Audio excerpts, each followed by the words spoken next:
So in just a couple hours, the July Consumer Price Index will be released, and it's expected to show a slight increase in the cost of products that we rely on daily. It comes at a critical time for the economy as the markets weigh the impact of President Trump's tariffs, a tougher job market, and also concerns about stagflation as well. NewsNation's Brooke Schaefer joins us now with more. Brooke, what exactly are we expecting, and what might the numbers tell us today?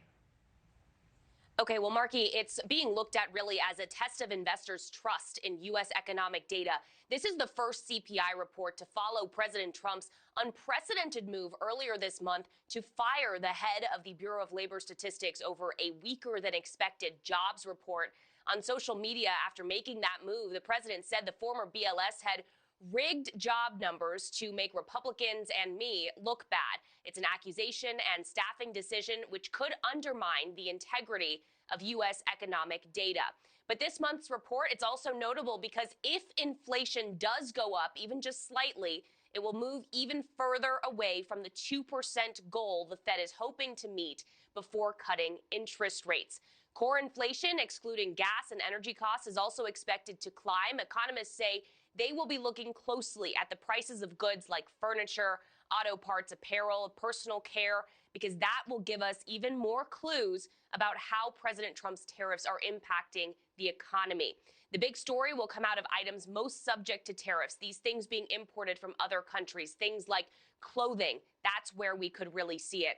So far, a lot of these companies have been able to absorb some of the shock of the higher costs. They've been stockpiling inventory.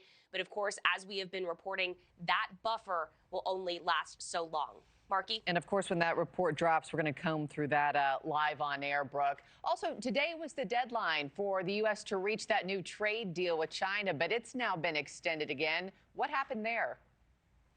Yeah, the president extending his truce with China just hours before it was set to expire.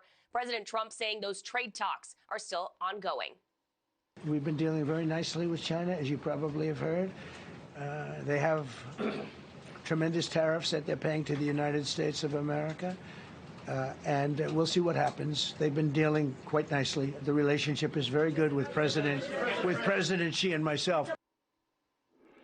So this extension, it gives the two countries another 90 days to come up with a permanent solution that would avoid a trade war and threaten a recession. Thank you for watching. Subscribe below and download our NewsNation app right now on your phone, and you will get fact-based, unbiased news for all Americans.